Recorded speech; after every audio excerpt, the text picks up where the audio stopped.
15장 33절부터 41절까지의 말씀입니다.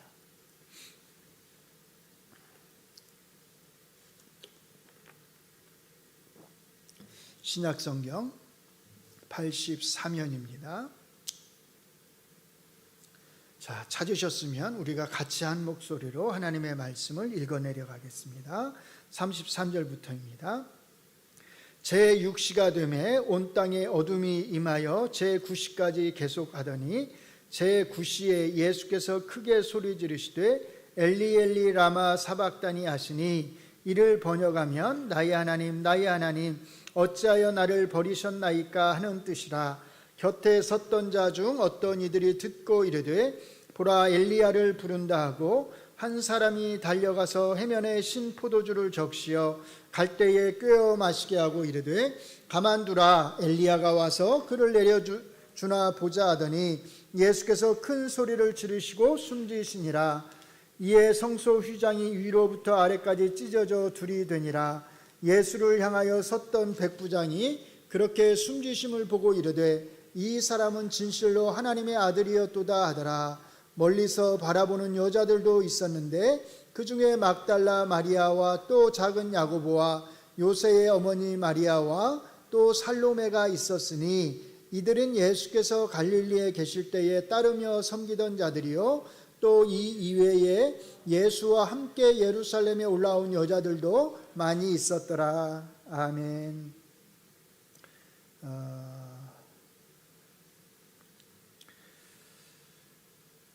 33절에 보시면 일단 여러분들의 좀 시간을 좀 설명을 드리고요. 33절에 보시면 제6시가 되매 이렇게 돼 있죠. 6시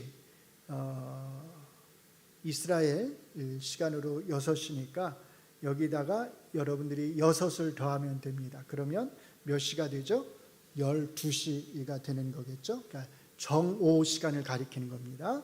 그 다음에 34절에 보면 제9시에 이렇게 되어 있죠. 9시니까 3시간이 추가된 거죠. 지난 거죠. 그러니까 몇 시가 되겠어요?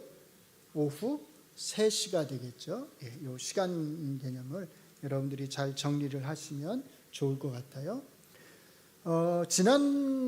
제가 지금 이제 수요일마다 마가복음을 사실 말씀을 전하고 있는데 지난번에도 사실 본문은 같은 본문이었습니다. 그런데 지난번 설교에서는 제가 어디에 포커스를 맞췄냐면 이 사람은 정말로 하나님의 아들이었다라고 하는 백부장의 고백에 제가 포커스를 맞추어서 말씀을 전했습니다. 물론 그거 하나만 맞춘 것은 아니에요. 마가복음 전체가 이 백부장의 신앙의 고백을 향해서 핵심 주제로서 향해 가고 있다라고 제가 말씀을 드렸습니다. 오늘은 이제 같은 본문이긴 하지만 조금 다른 각도에서 예수님이 십자가에서 외치신 그 외치신 나의 하나님 나의 하나님 어찌하여 나를 버리셨나이까 라고 하는 이 외침이 오늘 우리의 신앙에 어떤 함축적 의미가 있는지를 우리가 한번 살펴보려고 합니다. 마가복음 14장에 나오는 베드로의 부인에 대한 예수님의 예언의 말씀, 우리가 살펴봤던 말씀이에요. 그리고 그 다음에 나오는 어떤 얘기가 나오냐면 겟세마네 동산에서의 그 예수님의 간절한 기도의 내용, 이것도 우리가 살펴봤던 거죠. 그리고 이제 오늘 본문에서 나오고 있는 이 예수님의 그 외침, 십자가 위에서의 이 외침, 이 세 가지 이야기에서는 모두가 한 가지 공통적으로 강조하고자 하는 점이 있습니다.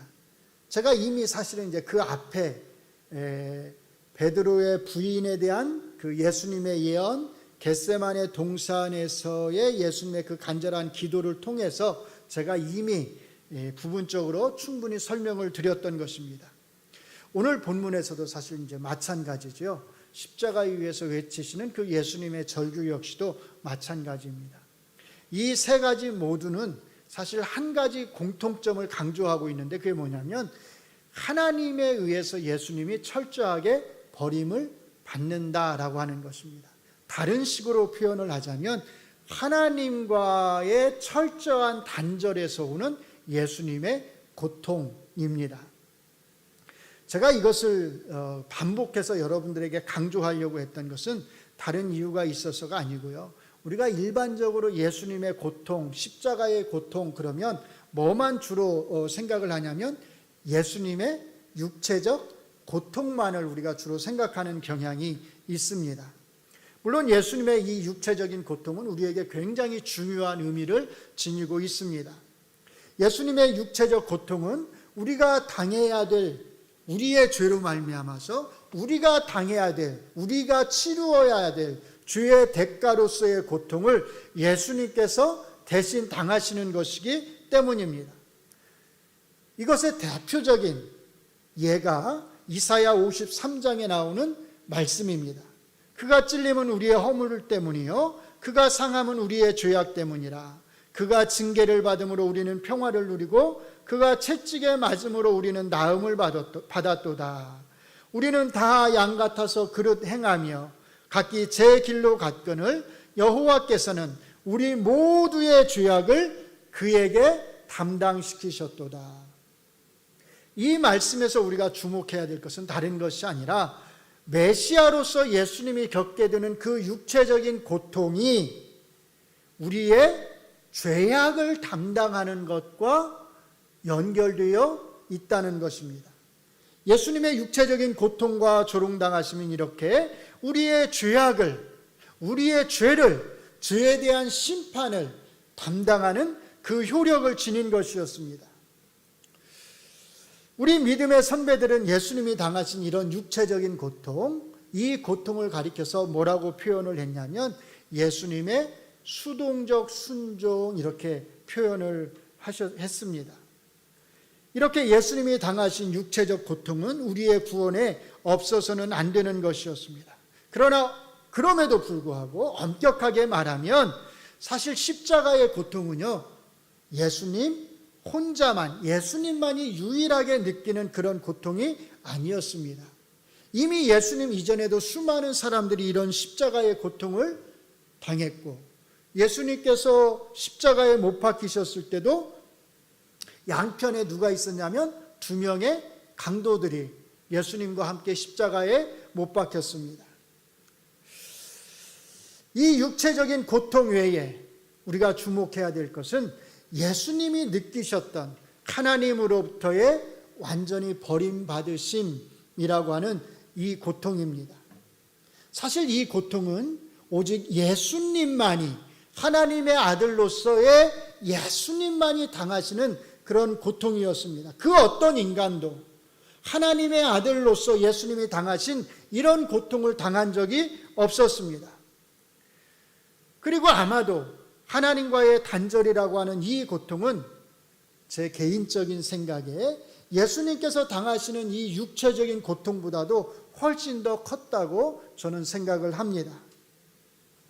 이 고통은 단순히 예수님의 두 손목과 발에 못이 박히는, 또 가시가 예수님의 이마를 꿰뚫고 들어오는 그런 육체적인 고통보다 훨씬 더 큰 것이었습니다. 그래서 저는 이것을 영혼의 고통, 이렇게 부를 수 있지 않을까 그렇게 생각을 합니다. 그보다 더 좋은 표현은 이 하나님과 단절되는 예수님의 고통은 사실 예수님께서 예수님의 존재 전체로 느끼는 그런 고통이었을 것입니다. 예수님은 단순히 육체를 통해서만이 아니라 자기의 육체와 영혼 모두를 통해서, 자기의 존재 전체를 통해서 하나님과의 단절이라고 하는 이 고통을 견디어내셨던 것입니다. 나의 하나님, 나의 하나님, 어찌하여 나를 버리셨나이까라고 하는 예수님의 이 외침은 바로 이런 측면에서 이해되어야 합니다. 이 절망적인 외침은 단순히 육체적인 고통에서 오는, 육체적인 아픔에서 오는 그런 외침이 아니었다는 것입니다. 이것은 예수님의 존재 전체로, 예수님께서 그 몸 전체로 받으시는, 견뎌내시는 고통의 외침이었습니다. 그래서 우리는 이 고통이 얼마나 큰 것인지를 절대로 이해할 수가 없습니다. 우리 인간들은 어느 누구도 예수님이 하나님과 가졌던 그 완전한 교제를, 그 완벽한 교제를 결코 가져본 적이 없기 때문입니다. 그렇기 때문에 우리 인간은 어느 누구도 예수님께서 느끼셨던 이 완전한 하나님과의 하나됨이 파괴되었을 때 느끼셨던 그 파괴됨의 고통을 우리는 알 수가 없습니다. 오직 예수님만이 이 엄청난 고통을 유일하게 느끼시고 겪으신 것입니다. 이것은 요한복음 17장에 나오는 예수님의 기도 내용을 통해서도 잘 알 수 있습니다. 요한복음 17장에는 예수님이 제자들을 위해서 하나님에게 기도하는 기도의 내용들이 나와 있습니다. 여기에서 예수님은 자기 자신과 제자들의 하나됨을 위해서 하나님 앞에 기도하십니다. 그리고 여기에서 예수님은 자기 자신과 아버지의 하나됨 같이, 내가 아버지와 하나된 것 같이 자기 자신과 제자들이 하나가 될 수 있도록, 나와 이들이, 제자들이 하나가 되도록 그렇게 기도하십니다. 17장 21절에서 예수님은 아버지여, 아버지께서 내 안에, 내가 아버지 안에 있는 것 같이 그들도 다 하나가 되어, 이렇게 기도하십니다. 그러시면서 22절에서는 이는 우리가 하나가 된 것 같이 그들도 하나가 되게 하려 함이니이다, 이렇게 기도하십니다. 여기에서 예수님이 제시하시는 아버지와 아들의 하나됨은 완전한, 완벽한 하나됨의 모델로 제시되고 있습니다. 아버지와 아들의 하나됨을 넘어서는 이것보다 더 뛰어난, 더 완전한 하나됨이란 존재하지 않습니다. 이렇게 성부와 성자는 완전한 하나됨을 이루셨습니다. 그런데 이 완전한 하나됨에 균열이 생겨난 것입니다. 무엇 때문이죠? 인간의 죄 때문입니다. 그리고 그 균열의 고통을 예수님은 자기의 몸뿐만 아니라 온 존재로 받아내고 계신 것입니다. 그러니 그 고통이라고 하는 것은 이루 말할 수 없는 것이었습니다. 그래서 우리는 엘리 엘리 라마 사박당이라고 하는 예수님의 이 외침은 바로 이 영혼의 고통, 예수님의 존재의 고통을 나타내고 있습니다. 우리는 여기에서 다시 한번 아주 근본적인 질문을 하게 됩니다. 예수님이 왜 이런 엄청난 고통을, 왜 이런 큰 고통을 당하시게 되었는가 하는 것입니다. 이 물음에 대한 정답을 모르는 그리스도인은 아무도 없을 것입니다. 그리스도인이라면 누구나가 이 질문에 대한 정답을 정확하게 말할 수 있습니다. 무엇 때문이죠? 우리의 죄 때문입니다. 이것이 함축하는 것은 다른 것이 아닙니다. 예수님께서 하나님과 단절되는 이 엄청난 고통을 느끼셨다고 하는 것, 우리의 죄 때문에 이 엄청난 고난을 감내하셔야 했다고 하는 것은 다른 면에서 보면, 반대편에서 보면 우리의 죄의 대가가, 우리의 죄가 얼마나 엄청난 것이었는지를 보여준다는 것입니다. 우리의 죄의 대가는 먼저 예수님의 육체적인 고통을 요구했습니다. 십자가의 죽음을 요구했습니다. 지난 주일 오전 설교에서 제가 말씀을 드렸듯이 예수님의 죽으심은, 십자가의 죽으심은 우리의 죄를 대신 짊어지신 속죄 제물로서의 죽으심이었습니다. 그러나 우리의 죄의 대가는 이것이 전부가 아니었습니다. 하나님의 아들로서 성부 하나님과 완전한 하나됨을 누리셨던 예수님께서 성부 하나님에게서 완전히 버림을 받게 되는 그 고통 역시 우리가 범한 죄의 대가였다고 하는 사실을 우리는 잊어서는 안 됩니다. 이 고통의 크기는, 예수님이 당하신 이 고통의 크기는 우리의 죄의 크기와 비례한다는 것입니다. 예수님의 고통이 이렇게 컸다고 하는 것은 우리의 죄가 그만큼 컸다는 것입니다. 예수님이 하나님과 누리셨던 그 완전한 하나됨이 파괴되는 것을 통해서 우리의 죄가 용서받을 수 있을 만큼 그렇게 우리의 죄가 컸다는 것입니다. 그만큼 우리의 죄가 무서운 것이었다는 뜻입니다. 그만큼 우리의 죄가 끔찍한 것이었다는 뜻입니다. 우리의 죄의 무게를, 우리가 범한 이 죄의 끔찍함을, 이 끔찍함의 무게를 우리가 느껴야 한다는 뜻입니다. 우리 모두가, 모든 그리스도인이 두려워해야 할 게 한 가지 있습니다. 시간이 지날수록, 신앙의 경륜이 쌓여갈수록 우리가 얼마나 큰 죄인이었는지를 우리가 잊고서 살아가지는 않는가 하는 것입니다. 우리가 처음 구원을 받고 우리가 처음 우리의 죄인됨을 깨달았을 때, 그때 우리가 느꼈던 그 죄인됨에 대한 그 강한 느낌, 그 통해왔던 그 마음이 여전히 우리 안에 있는가 하는 것입니다. 그때 우리는 얼마나 많은 눈물을 쏟았는지 모릅니다. 얼마나 많은 눈물을 쏟으면서 우리의 죄인됨을 우리가 하나님 앞에 고백했는지 모릅니다.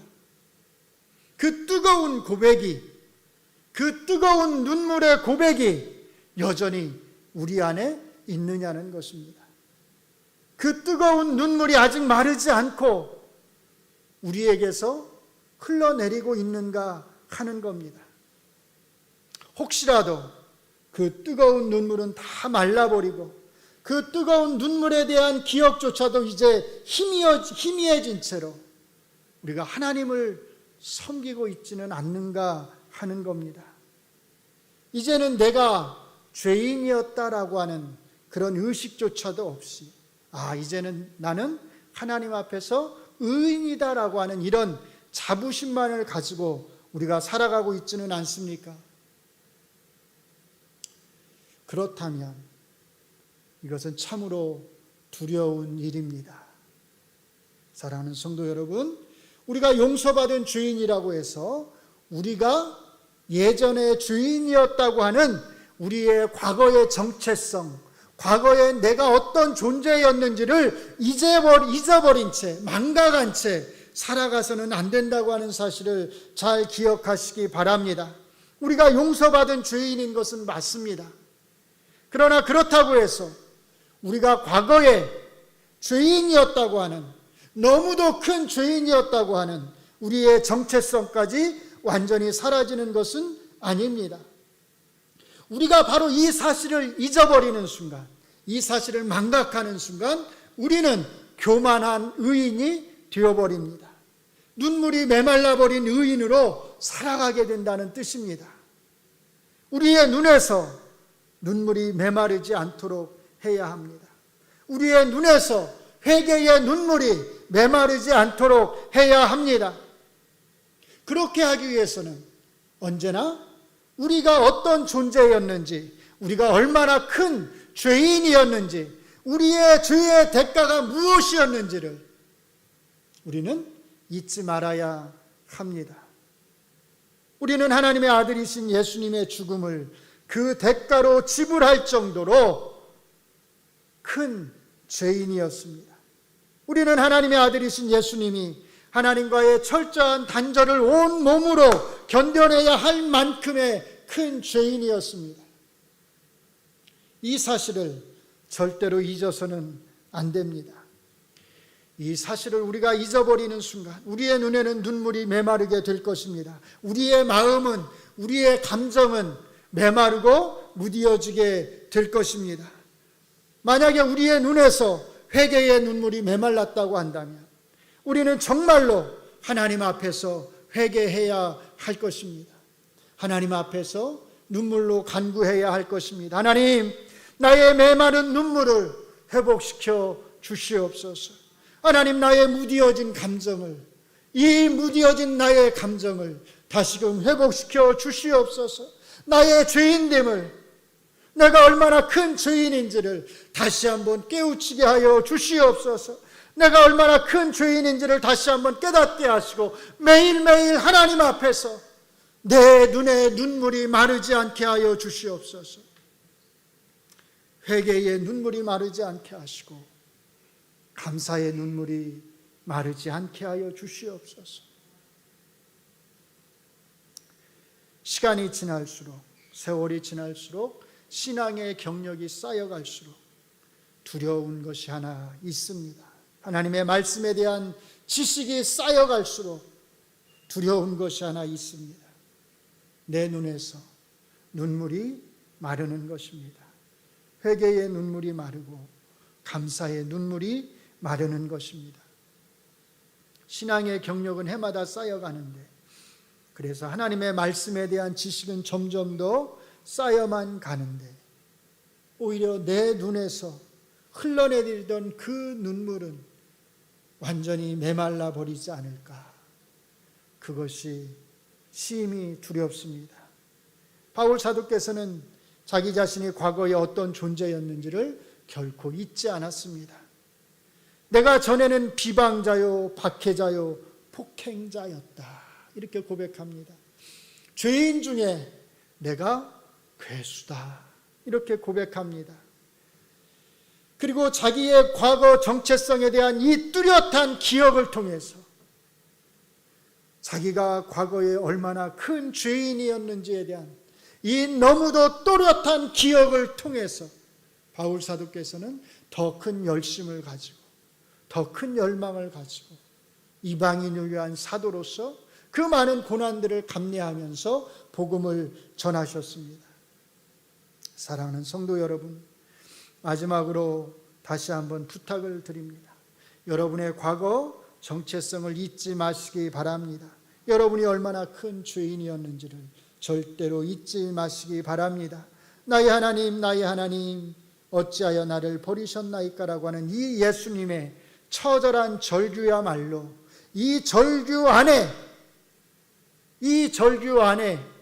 우리가 얼마나 큰 죄인이었는지가 들어 있습니다. 바로 이 절규 속에 우리가 과거에 어떤 존재였는지가 들어 있습니다. 그리고 예수님의 이 절규가 우리를 우리의 모든 죄에서 구원하였고 우리를 살렸습니다. 기도하겠습니다. 주님,